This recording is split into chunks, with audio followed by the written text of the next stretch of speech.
수양의 아침이 밝았습니다. 수양에 여러분들이 다 참여자입니다. 가는 분도 있고 보내는 분도 있습니다. 가서 나라와 교회, 우리 다음 세대를 위해 기도하는 사람이 있다면 또 그렇게 가서 기도하도록 삶의 자리를 지키고 기도로 돕는 분들도 다 참여자입니다. 아침 8시에 선발대가 먼저 갔고요. 출발 기도해 드렸습니다. 지금 온라인으로 아마 참여하고 가장 마저 방송 시설을 설치한다고 했는데 여러분들의 수고가 귀하고 복됩니다. 오늘 말씀은 천국의 사귐이라는 제목의 말씀으로 우리가 수양회 때 가져야 될 소망, 더 나아가서 우리 인생 전체의 과정에서 늘 확인해야 될 표현입니다. 오늘 본문이 왜 중요하냐면 우리의 신분을 알려주는 중요한 단어 하나가 나오기 때문입니다. 제목에 나와 있는 사귐이라는 단어입니다. 사귐이라는 단어는 그저 놀이나 관계 정도만 보여주는 표현이 아닙니다. 사귐이라는 것은 우리의 정체성을 말합니다. 흔히 사람의 친구를 보면 그 사람을 알 수 있고 그 사람이 누구와 어울리는지에 따라 그 사람의 됨됨이를 파악할 수 있다라는 말처럼 누군가를 사귀는가에 따라 그 사귀는 우리의 정체성이 결정됩니다. 오늘 본문에서는 사귐의 대상을 우리가 감히 하나님이다 라고 말할 수 있는 구절이 나오고 있습니다. 우리 3절 말씀 같이 한번 읽겠습니다. 시작. 우리가 보고 들은 바를 너희에게도 전함은 너희로 우리와 사귐이 있게 하려 함이니 우리의 사귐은 아버지와 그의 아들 예수 그리스도와 더불어 누림이라. 사귐의 대상을 보면 그 사람을 알 수 있다고 했는데 여러분, 우리의 사귐의 대상은 그 아들과 그 아들로 인한 하나님과의 사귐입니다. 바꾸어 말하면 하나님은 우리와 사귀시려고 한참 자신을 낮추셨죠. 하나님 아버지는 범죄한 우리, 하나님을 떠난 우리를 외면치 않으시고 아들을 보내주실 때 그 독생하신 예수님은 그 성부 하나님의 말씀을 들어 순종함으로 이 땅에 우리를 찾아오십니다. 왜요? 우리를 사귐의 대상으로 회복시키시기 위함입니다. 그 사귐의 대상이 얼마나 존귀한 분인지를 1절, 2절에 편지 서두에서부터 말하고 있습니다. 1절에 보면 태초부터 있는 생명의 말씀이라고 표현하죠. 태초, 근원부터 있는 말씀인데요, 그 말씀의 성격은 살리는 생명의 말씀입니다. 여러분, 생명의 말씀이라는 표현이 조금 낯설 수 있는데 이 요한 1서의 저자인 사도 요한은 항상 예수 그리스도, 우리 주님을 말씀으로 표현할 때가 있습니다. 또 다른 성경인 요한복음 1장 1절에 보면 태초에 말씀이 계시니라, 이 말씀이 하나님과 함께 계셨으니, 예수님을 말씀과 동격의 표현으로 말하죠. 바꾸어 다시 해석하면 태초부터 있는 생명의 예수님에 관하여는 이라는 표현이죠. 2절에는 더 구체적으로 말합니다. 이는 아버지와 함께 계시다가 우리에게 나타나신 바 된 분이시니, 그분과 우리가 지금 사귀고 있다는 것이고, 그 예수님과 사귄다는 말은 그분 때문에 우리가 하나님과 사귈 수 있는, 자녀 될 수 있는 존재가 되었다는 것입니다. 여러분, 70년, 80년대 처음 냉장고가 보급되었을 때 TV 광고 중에 한 표현이 생각납니다. 전천후 냉장고라는 표현입니다. 전천후 냉장고. 전천후라는 말은 모두 전, 하늘천, 기후 후, 모든 하늘, 기후에 상관없이 쓸 수 있는 냉장고라는 뜻입니다. 대개는 더운 여름에만 냉장고가 쓰일 줄 알았는데 여러 가지 필요들을 함께 가르쳐주며 유용성을 말하기 위해 겨울에도 냉장고가 필요합니다. 실제로 우리 가정에 전천후 냉장고가 현실화되었습니다. 여러분, 날씨와 상관에 없이, 우리의 환경에 상관없이 쓸 수 있는 것은 냉장고만이 아닙니다.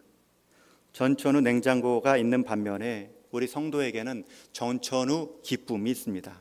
전천후 감사가 있습니다. 왜요? 우리의 사귐이 대상 되신 예수님께서 그 하늘과 그 하늘 날씨를 주관하시는 그분께서 우리의 사귐의 대상으로 우리의 형편을 아시고 우리의 필요를 아시는 분이시기 때문입니다. 사도 요한은 계속해서 이 전천후 기쁨, 전천후 감사, 이 전천후 구원자 되신 예수님을 이 요한 1서에서 가득 표현하고 있습니다. 왜요? 너희의 사귐의 대상인 예수님을 바로 알고 섬기라는 것입니다. 지난 1일 한 온라인 커뮤니티에 나온 뉴스 하나가 있습니다. 사진과 함께 나온 내용인데요, 부부싸움을 본 아이의 행동이라는 제목의 게시글입니다. 화면에 표현된 이 편지는 아이가 고사리 자기 손으로 삐뚤삐뚤한 글씨체를 가지고 아빠인 척 가장하여서 엄마에게 보낸 편지입니다. 그 편지 내용은 짧습니다. 아이는 이 짧은 편지지 한 장 채울 수 없는 문장력을 가지고 있는 아가입니다. 그런데 내용이 이렇지요. 당신 생일 정말 축하해. 당신을 사랑해. 항상 건강해주길, 행복하길 바래. 사랑해. 사랑하는 남편이.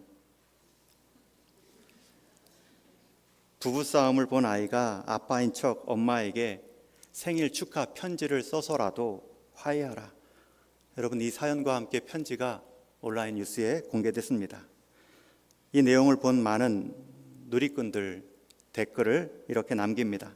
아이가 어른보다 낫다. 이런 동심 때문에 부모가 삶의 전환을 맞이하는구나. 저렇게 해서라도 부모를 붙잡아 두려는 아이가 안타깝다. 오죽하면 애가 이런 편지를 쓰느냐라는 안쓰러운 반응도 있습니다. 이런 편지를 보고도 부끄러워하지 않고 끝까지 싸우면 정말 소망이 없지요. 이 아이의 마음이 우리 하나님 아버지의 마음이지요. 아니, 우리 하나님 아버지는 아이의 편지글 정도가 아니라 아들의 피를 먹물 삼아 우리를 살리는 이 땅의 화해의 편지로 오신 그리스도입니다. 그분께서 왜 오셨습니까? 우리를 사귐의 대상으로 회복해 주시기 위함입니다. 여러분, 우리가 하나님과 사귀는 존재로 회복되었다 이 사실을 모르고 신앙 고백하는 것, 교회 생활하는 것 의미가 없습니다. 그것을 위해 주님이 죽으셨고 그것을 온전히 회복하시기 위해 주님 다시 오시는데 우리의 신앙의 목적을 다시금 이 사귐의 풍성함을 회복하지 않는 것으로 삼을 수가 없지요. 여러분, 하나님과의 사귐이 우리 인생의 중심추가 되어야 됩니다. 많은 분들이 말합니다. 내 인생이 조금 균형을 잡지 못하겠어요. 내 삶이 너무나 한쪽으로 치우쳤어요. 가정만 했더니 일터가 소홀히 됐고, 일터만 챙겼더니 가정이 소홀해졌고, 관계만 챙겼더니 내 자신이 없는 것 같고, 삶의 의미와 재미에 대해서도 균형을 잡기가 어려워요. 여러분, 우리 인생의 여러 방면에서 균형을 잡는 방법은 무엇입니까? 가정도 충실하고 일터도 충실하고 관계도 내면도 삶의 의미와 재미도 다 균형 맞추기 위해 다 힘쓰는 것이 균형 잡는 법이 아닙니다. 여러분, 오뚜기가 균형 잡는 법은 하나입니다. 가장 밑바닥, 가장 낮은 곳에 자기 중심추, 무게추를 두는 것입니다. 무게추 때문에 중심을 잡고 균형이 잡힙니다. 여러분, 우리 인생의 균형을 잡는 것은 우리 인생의 중심추를 그리스도와의 관계로 두는 것입니다. 그리스도와의 관계 안에서 변화된 내가 삶의 모든 관계의 질서의 새로움을, 균형을 가져다 줍니다. 그리스도의 관계가 중심추가 되지 않을 때 아무리 가정과 일터의 균형을 잡으려 해도 잡을 수가 없습니다. 가장 좋은 삶의 중심추는 그리스도와의 관계입니다. 우리를 지으신 하나님과의 관계입니다. 그것을 이루시기 위해 예수님은 이 땅에 오셨고, 그것을 누리시게 하기 위해 우리를 교회로 부르셨고, 또 그것을 알리게 하기 위해 우리를 증인 공동체로 사명 주셨습니다. 그래서 오늘 본문 4절에 보면 우리가 이것을 쓰면 우리의 기쁨이 충만하게 하려 함이라.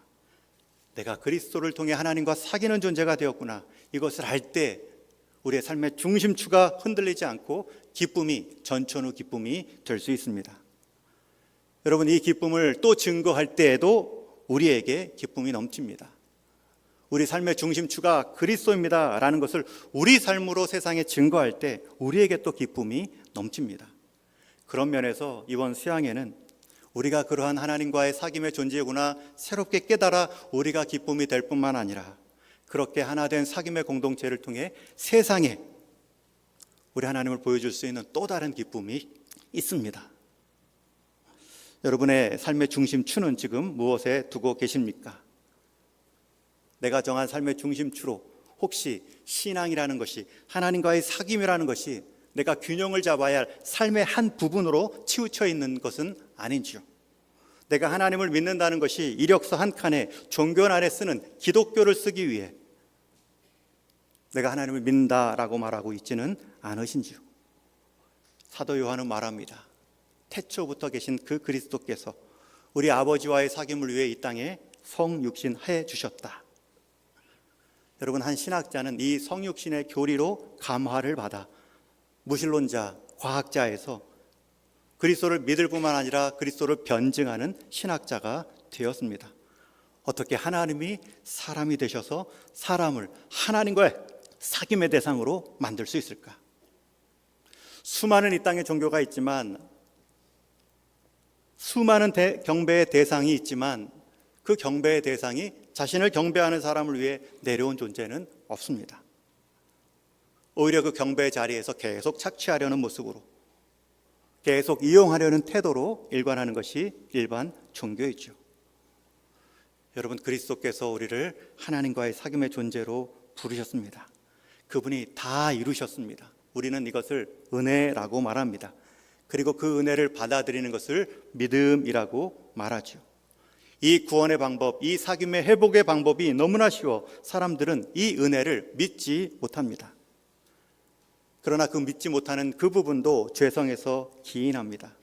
주고받는 조건부 관계에 길들여져 있기 때문입니다. 만약 우리가 스스로 구원을 얻을 수 있다면 하나님께서 그 아끼는 아들을 보내주시지 않으셨겠죠. 그리고 만약 우리가 우리의 수고와 노력으로 얻을 수 있는 구원이라면 그 수고와 노력이 뒷받침되지 않을 때 우리의 구원의 확신은 날마다 흔들립니다. 그러나 하나님이 그리스도를 통해 다 이루셨습니다. 우리의 연약함을 아시고 사귐의 대상으로 해야 할 일들을, 우리의 죄값과 연약함을 다 받으셨습니다. 그리스도가 우리에게 보내는 이 아이가 쓴 편지, 초대장입니다. 그것을 받는 것이 믿음입니다. 은혜를 이기는 이 땅에 새로운 초대장은 없습니다. 그 은혜만이 우리를, 모든 관계를, 우리의 삶의 자세와 태도를 바꿀 수 있습니다. 저는 이번 수양회가 그러한 주님과의 사귐의 회복을 경험하시고 그렇게 회복된 모습으로 우리의 삶의 모든 자리와 관계가 회복될 수 있기를 주님의 이름으로 축원합니다. 우리 주님은 저와 여러분을 사귐의 대상으로 지으셨는데 우리는 하나님을 이용의 대상으로 삼을 수 없습니다. 하나님은 우리를 사랑의 대상으로 지었는데 우리는 하나님을 내 필요만을 알리는, 내 기도 제목만 들어 응답해 주시는 자판기로 여길 수 없습니다. 우리 주님은 우리와 땅끝까지, 세상 끝날까지 함께 해 주신다고 약속해 주셨는데 우리는 하나님을 의식하고 의지하는 행위를 내 필요와 내 인생에 갈급할 때만 찾을 수 없습니다. 우리가 하나님께서 함께 하고 싶은 유일한 대상입니다. 이것만큼 우리 성도의 가치를 규정하는 표현은 없습니다. 여러분 자신을 그 누구와도, 그 무엇 피조물과도 비교하지 마십시오. 하나님께서 이 땅에 아들의 희생을 통해 유일하게 구원하신 존재가 성도요 교회이기 때문입니다. 우리 인생 세상 기준으로 그렇게 큰 위대한 사람이 아닐 수도 있습니다. 그러나 우리 존재는 그리스도 안에서 가장 위대한 존재입니다. 그러니 그 사귐의 자리, 세상 사귐으로 바꾸지 말라. 요한 1서 2장부터는 세상에 그 자리를 유혹하는 여러 유혹들을 말합니다. 12절부터 14절을 보면 자녀들과 아비들과 청년들에게 강력하게 메시지를 주지요. 너희는 하나님과 사귐의 대상으로 지음 받았다.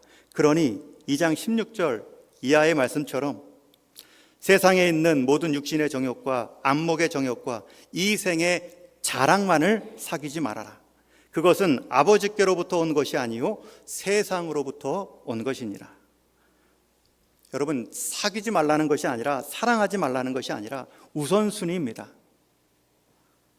예수님은 베드로에게 부활하신 후에 갈릴리 바다까지 찾아가 물으십니다.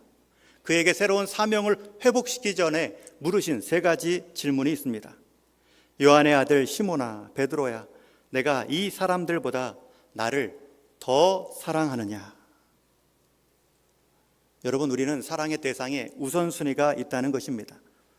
예수님은 베드로가 예수님이 맡긴 양들을 사랑하기 전에 나를 더 사랑하느냐 물으시고 계십니다. 여러분, 부모가 자녀를 가장 사랑하는 방법은 무엇입니까? 부모가 자녀를 가장 사랑하는 방법은 부모가 자녀보다 예수님을 더 사랑하는 모습입니다. 여러분, 부부가 남편과 아내가 더 서로를 사랑하는 가장 좋은 방법이 무엇입니까? 남편보다, 아내보다 예수님을 더 사랑하는 것입니다. 그 사랑으로 사람을 사랑할 수 있습니다. 그 사랑만이 치우침 없는 사람을 향한 사랑으로 흘러갈 수 있습니다. 사람의 사람만을 최우선으로 할 때 우리는 균형을 잡을 수 없습니다. 육신의 정욕, 안목의 정욕, 이생의 자랑으로 반드시 빠집니다. 사도 요한은 우리에게, 우리 공동체에, 우리 수양의 기간 동안 살펴야 될 것을 말씀하고 있습니다. 더 나아가서 우리 인생 주기적으로 점검해야 될 내용을 말씀합니다. 너 지금 나와 사귀고 있니? 그 사귐으로, 세상의 사귐으로, 사람의 사귐으로 이어져야 한다. 너 지금 나 사랑하고 있니? 그 사랑으로 너가 사랑하는 것들 제대로 사용할 수 있다. 우리가 흔히 상품과 명품의 차이를 공장과 장인의 차이로 비유합니다. 여러분, 상품은 공장에서 찍어낸 것이고요, 명품은 장인의 손길이 묻은 작품입니다. 지금 많은 세상 가치는 상품이 많은 것을 요구합니다. 명품의 가치가 숨겨져 있습니다. 교회 공동체도 마찬가지입니다.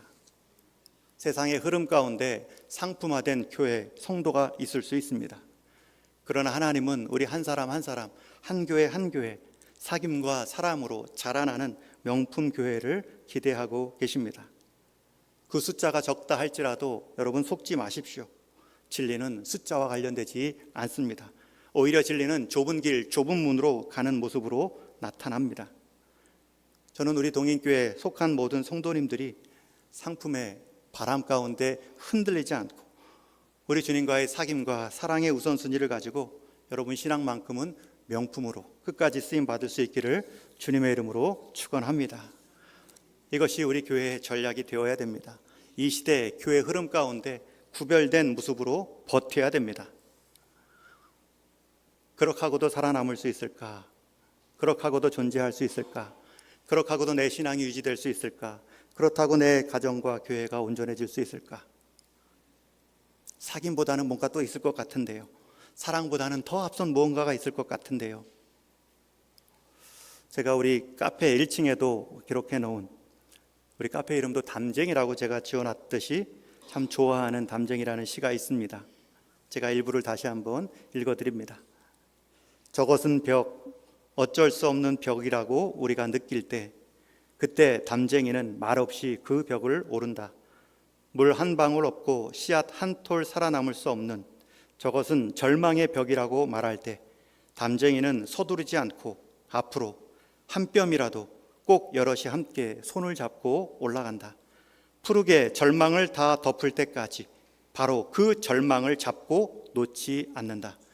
저것은 넘을 수 없는 벽이라고 고개를 떨구고 있을 때 담쟁이 잎 하나는 담쟁이 잎 수천 개를 이끌고 결국 그 벽을 넘는다. 제가 담쟁이를 좋아해서요, 한 번은 북한산 올라갔다가 내려오는 길에 화장실 옆에 담쟁이 하나가 간신히 살아있는 것을 캐왔습니다. 그리고 제 목양실 화분 안에 심어놨더니 자라나는 거예요. 담쟁이를 보고 이 마음을 늘 잊지 않으려고 합니다. 여러분, 담쟁이는 한 잎 한 살아있으면 됩니다. 남은 다 담쟁이 잎들이 절망의 벽이다, 회색 벽이다 말할 때 결국 담쟁이 한 잎은 나머지 따르는 잎을 가지고 그 절망의 벽, 회색 벽을 넘는 정도가 아니라 덮지요. 저와 여러분이 한 시대의 아름다운 성도로, 아름다운 교회로 자라나는 꿈을 가지시기를 바랍니다. 우리 다음 세대들에게 이러한 신앙의 유산을 물려줄 수 있는 믿음의 선진들이 될 수 있기를 소망합니다. 저는 믿습니다. 분명히 이러한 동인의 공동체, 한 성도를 통하여서 교회 공동체는 살아남고, 그렇게 살아남은 공동체를 통해 하나님은 한국교회를 새롭게 해 주실 것을 믿습니다. 여러분, 그러한 한 잎의 담쟁이 잎이 되어 주십시오. 그리고 함께 그렇게 잎으로 부름받은 우리 지체들을 귀하게 여기십시오. 그 출발이 무엇입니까? 나를 그렇게 하나님이 담쟁이로 부르셔서 사귐의 대상으로 삼으셨다. 우리 인생의 벽, 교회의 사역의 벽을 만날 때마다 이 담쟁이 전법을 쓰면 됩니다. 천천히 손을 잡고 서로 대화하며 한 걸음씩, 더디 갈지라도 끊임없이 가면 됩니다. 벽에 붙어서 그 벽을 포기하지 말고 그 벽을 덮어 바꾸면 됩니다. 그 길에 우리 하나님께서 함께 붙여준 수많은 담쟁이들이 있음을 보여주실 것입니다. 저는 우리 동인의 성도님들이 속한 모든 가정에서도 오늘 예배하는 여러분들이 한 잎의 담쟁이 잎이라고 믿습니다. 다 절망의 벽이라 말할 때에도 담쟁이는 소망의 녹색을 포기하지 않고 주어진 담쟁이들을 갖고 올라가는 발걸음입니다. 이제 말씀을 정리합니다. 여러분, 오늘부터 이제 수양회가 시작됩니다. 천국의 사귐을 경험할 수 있는 작은 잔치입니다. 그 잔치 가운데 우리가 부름받은 우리 성도들 다 확인할 것입니다. 그리고 나서 여러분 개인의 기도 제목뿐만 아니라 여러분의 가정의 기도 제목뿐만 아니라 우리 교회의 새로움을 놓고 기도해 주십시오. 교회의 방향, 비전을 한 번씩 더 확인해 주십시오. 주보와 요람, 우리 현수막에도 붙여놓은 사귐과 섬김으로 복음을 전하는 제자들, 그 꿈을 잊지 마십시오. 2박 3일의 수양회를 통하여서 주시는 하나님의 은혜가 있습니다. 사단은 지금도, 그리고 수양회 기간 내내 우리 성도에게 있어서 사귐의 대상은 그리스도만이 아니야, 하나님과의 예배의 우선성을 뒤로 미루려는 여러 유혹들을 갖고 올 것입니다. 세상을 향해서는 변혁자의 모습으로 살기 위해서 우리가 하나님 앞에서 단호한 사람으로 살아가야 됩니다. 육신의 정욕, 안목의 정욕, 이생의 자랑으로 사귐의 빈자리 채울 수 없습니다. 그러한 사귐은 다 지나간다고 세상은, 그 삶을 살았던 사람들은 우리를 일깨워 줍니다. 저와 여러분, 하나님과의 사귐이 천국 사귐의 시작입니다. 우리의 삶의 모든 사귐의 자리를 균형 있게 만드는 중심추입니다. 우리가 하나님 앞에서 명품 인생으로 남을 수 있는 전법입니다. 우리 동익교회가 앞으로도 그러한 사역의 방향으로 가야 할 길입니다. 동역자와 사명의 자리로 부름받은 여러분 한 분 한 분 다 소중합니다. 이 땅을 바꾸어가는 하나님의 병기로 저와 여러분들이 쓰임받을 수 있습니다. 이러한 사귐의 자리로 우리가 이 수양의 기간을 함께 맞이할 수 있는 은혜가 있기를 주님의 이름으로 축원합니다. 기도하